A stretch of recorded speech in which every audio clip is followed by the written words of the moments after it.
तुम्हा सर्वांना माझा साष्टांग दंडवत प्रणाम.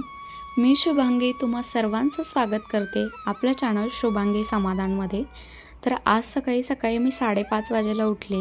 मी 5 वाजेलाच उठणार होते, पण मग 5:30ला मला जाग आली, त्यामुळे 5:30ला उठले. कारण आजपासून चालू झालेला आहे मार्गशीर्ष महिना. तर आज आहे 2 डिसेंबर 2024. तर आजपासून हा मार्गशीर्ष महिन्याला सुरुवात झालेली आहे. तर ह्या महिन्यात मानभोवपंतांनी काय केलं पाहिजे किंवा काय करावं, की सगळेच असं करतात का? तर नाही, असं कंपल्सरी नाही आहे. पण आपली इच्छा असेल तर आपण ते करू शकतो, आपल्याकडून होईल तर आपण ते करावं असं. तर मार्गशीर्ष महिन्याची जी सुरुवात झालेली आहे, तर मार्गशीर्ष महिन्यामध्ये 14 तारखेला श्री दत्तात्रय प्रभूंची जयंती आहे. तर श्री दत्तात्रय प्रभूंचा जन्म हा डिसेंबर महिन्यामध्ये झाला आहे आणि मार्गशीर्ष महिन्यामध्ये झालेला आहे. तर त्यामुळे आपण मार्गशीर्ष महिन्याला हे पवित्र मानतो. जसं की आपले 5 अवतार आहेत, तर त्यांचा जेव्हा जन्म झालेला होता तर तेव्हाही आपण त्या महिन्यांना पवित्रच मानलं गेलं पाहिजे. पण जे दत्तात्रय प्रभू महाराज आहेत त्या महिन्याला पण आपण खूप सारं असं पवित्र वगैरे मानतो. आणि मार्गशीर्ष महिन्यामध्ये संपूर्ण लोक जे आहेत ते वेगवेगळ्या प्रकारच्या विधी करत असतात किंवा वेगवेगळ्या प्रकारचे संकल्प घेत असतात की कुठल्याही ते त्यांच्या देवाचा करतात. तर तसं आपलं कसं आहे की आपली श्री दत्तात्रय प्रभू जयंती असल्या कारणास्तव किंवा जी श्रीमद भागवत गीता आहे, तर श्रीमद भागवत गीता देखील ह्याच महिन्यामध्ये जन्म झालेला आहे त्यांचा बी. म्हणजे ह्याच महिन्यामध्ये भगवान श्रीकृष्णांनी ती आपल्यासमोर जे आहे मांडलेली आहे. त्यामुळे आपण ह्या महिन्यात काय केलं पाहिजे, तर आपल्याकडून होईल तेवढं आपण नामस्मरण केलं पाहिजे. तर असा आपण एक काही संकल्प केला पाहिजे की जे आपण वर्षभरामध्ये जे देवपूजा नाही करू शकलो किंवा आपल्याला वेळ मिळाला नाही किंवा काही कारणाने आपण त्या गोष्टी नाही केल्यात, तर आपण ह्या वर्षाच्या शेवटी जसं की ह्या डिसेंबर महिन्यामध्ये आपल्याला होईल तेवढं आपण देवपूजा केली पाहिजे. आपल्याला होईल तेवढं आपण देवाचं नामस्मरण केलं पाहिजे, जप केला पाहिजे, गाठी स्मरण केलं पाहिजे. किंवा तुम्हाला कुठलं पारायण करायचं असेल, तुम्हाला दत्तात्रय कवच वगैरे करायचं असेल, संकटनाशक स्तोत्र असेल किंवा कुठलंही आपलं पारायण असेल, लीळाचरित्र वगैरे ते ग्रंथ वाचायचे असतील, श्रीमद भगवत गीता वाचायची असेल, तर ते तुम्ही तुमच्या परीने जसं होईल तसं तुम्हाला वेळात वेळ काढून तुम्ही ते करू शकतात. आणि तुमच्याकडून जेवढं शक्य होईल तेवढं शक्य तुम्ही सकाळी करा. कसं सकाळी लवकर उठून जे प्रातःकाल आपण करतो, प्रातःकालीन पूजा जी असते ती सकाळी केलेली खूप चांगली असते आणि खूप निवांत वगैरे असतं. आणि गाठी स्मरण अगदी तुमच्या स्वच्छंद मनाने किंवा सगळं काही आहे ते देवासमोर तुम्ही बसून सगळं इकडे तिकडे मन न भटकू देता हे स्मरण करणं ते खूप आपल्या फायदेशीर आहे. कारण नामाने सगळं काही दूर होतं. आपण जेवढं नामस्मरण करू तेवढं आपल्यासाठी खूप चांगलं असतं. पण आपल्या ह्या दैनंदिन जीवनामध्ये, आपल्या ह्या सगळ्या धावपळीच्या जीवनात आपल्याकडून हवं तसं होत नाही. मी माझ्यावरून सांगते, माझ्या मनात खूप असतं की मी हे करणार आहे किंवा हे मला करायचं आहे, मला नामस्मरण करायचं आहे, देवपूजा करायची आहे, सायंकाळ पूजा अवसर करायचा आहे, सकाळचा करायचा आहे.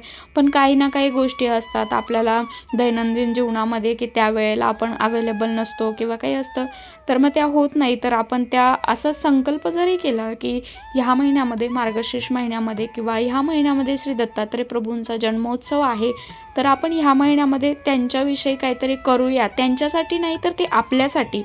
कारण देव म्हणत नाही की तुम्ही मला करा किंवा माझ्याजवळ या किंवा काय, पण आपण जेवढं करणार आहे ते तेवढं आपल्यासाठी चांगलं आहे. त्यामुळे तुम्हाला जेवढं होता होईल तेवढं तुम्ही ह्या महिन्यामध्ये केलं पाहिजे.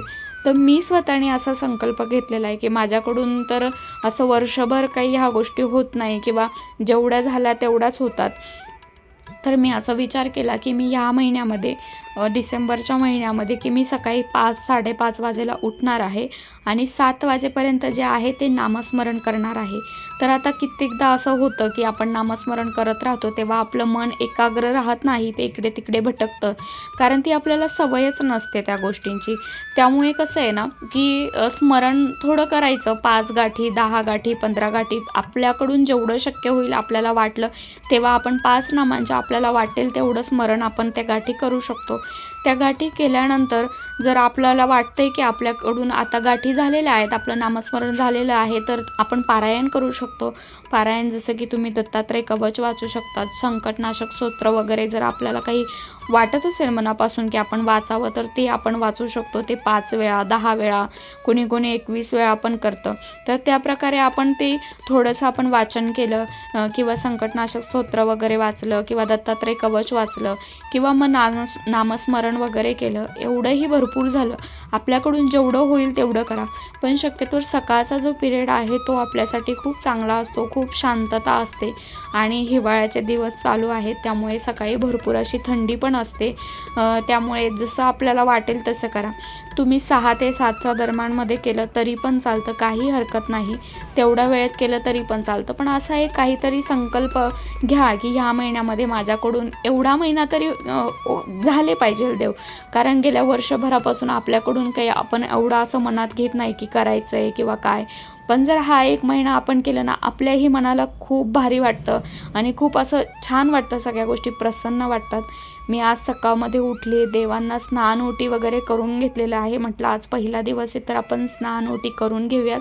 त्यामुळे मला थोडा वेळ झाला, पण उद्यापासून माझी जी आहे ती व्यवस्थित लिंक लागणार आहे. तर मी स्नान ओटी छान करून घेतलं. मस्त सगळ्या देवांना फुलं वगैरे ठेवले आणि हो, आपल्याला आज संकल्प केलेला आहे तर आज आपल्याला विडा अवसर करायचा आहे. देवाला आपल्याला विडा लावायचा आहे की परमेश्वरा, मी असं असं करणार आहे तर ते तुम्हाला मी समर्पित करते असं. तर मी आज मस्त विडा लावलेला आहे आणि खूप छान वाटतंय. सकाळी सगळी देवपूजा करून घेतलेली आहे आणि तुम्ही बघू शकतात किती प्रसन्न वाटतंय. देवपूजा वगैरे झाल्यानंतर जवळपास 7-7:30 वाजले होते आणि सगळे उठले. त्यानंतर आम्ही चहा बनवला आणि मी देवांना चहाचा उपहार दाखवला. मी कुठलीही गोष्ट देवाला न दाखवल्याशिवाय खात किंवा पीत पण नाही. तर कसा वाटला तुम्हाला आजचा व्लॉग तर तुम्ही नक्की मला कमेंट करा आणि काही चुकलं असेल तर मनापासून सॉरी. खरंच मला माफ करा. मला जेवढं माहिती आहे, मी जेवढं करते आहे तेवढं तुमच्यापर्यंत माझा पोहोचवण्याचा प्रयत्न आहे. तर भेटूयात नवीन व्लॉगमध्ये. तोपर्यंत दंडवत प्रणाम.